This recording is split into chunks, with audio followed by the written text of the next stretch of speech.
This gem is about 2,500 years old. The inscription on the gem reads, Dexamenos epochs, that is, the work of Dexamenos of Chios. Dexamenos is known as one of the most skilled carvers of ancient Greece. He worked in Athens in the second half of the 5th century BC. Ancient Roman clay propaganda bowls. They were filled with food and handed out on the street before the election to anyone who wished to vote. The inscriptions inside the bowls urged people to vote for one candidate or another. On the left is a bowl calling for Cato the Younger in the election of people's tribunes, 63 BC. On the right, for Catilina in the election of consuls, 66 BC.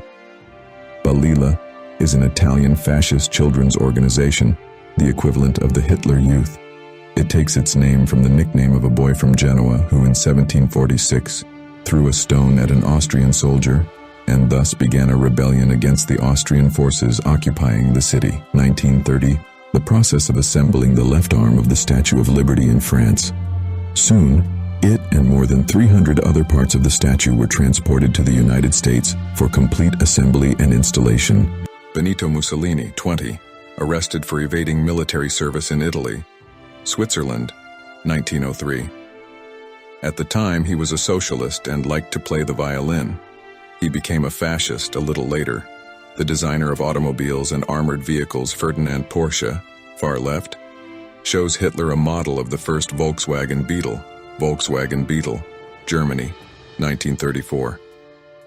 Franz Kafka published only a few short stories during his lifetime. Being seriously ill, he asked his friend Max Brod to burn all his works, including several unfinished novels, after his death. Brod did not comply with this request, but, on the contrary, ensured the publication of the works that brought Kafka worldwide fame. The last non-colorful Frenchmen are the main attraction of the Paris Zoo. This is the cartoon the German magazine Kladderadatsch placed in 1932, predicting what France would be like in 100 years. The first issue of the famous Life magazine, published in 1936, featured a picture of a newborn baby named George Story, and the headline, Life Begins. The magazine then periodically published sketches of George's life, how he grew up, married, had children, and moved up the career ladder. In March 2000, the magazine announced its impending closure, and George Story died of heart failure in June of that year. The last issue of the magazine came out with the title, A Life Ends. In Western Europe in the 15th century, there was such an ideal woman. Sun-shaped silhouette, curved back, round pale face with high clear forehead. To match the ideal, women shaved their forehead hair and plucked their eyebrows, just like the Mona Lisa in Leonardo's famous painting. The Magic Mill, 1650. An old engraving depicting the dream of many husbands. A magic mill that grinds ugly and old wives into young and beautiful ones.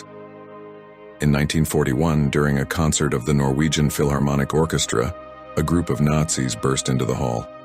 Their aim was to capture the violinist with Jewish roots, Ernst Glaser, and hand him over to the German occupation authorities. But conductor Harold Heide immediately ordered the musicians to play the Norwegian national anthem, which confused the attackers and allowed Glaser to flee backstage. James Robert Reinrose was on the list of the most wanted criminals in the United States. When FBI agents arrested him, he told them he had prepared for his arrest because he had been carrying the essentials for years, and handed them a free prison release card from the game Monopoly. The legend of the medieval Swiss archer William Tell, who was forced to shoot an apple at his own son's head for disobedience to the German governor, is widely known, and Tell did not miss. Inspired by this story, the American writer William Burroughs wanted to surprise his guests at one of his parties. He put a glass on his wife Joan Vollmer's head and fired a pistol. His wife died from a hit to the head.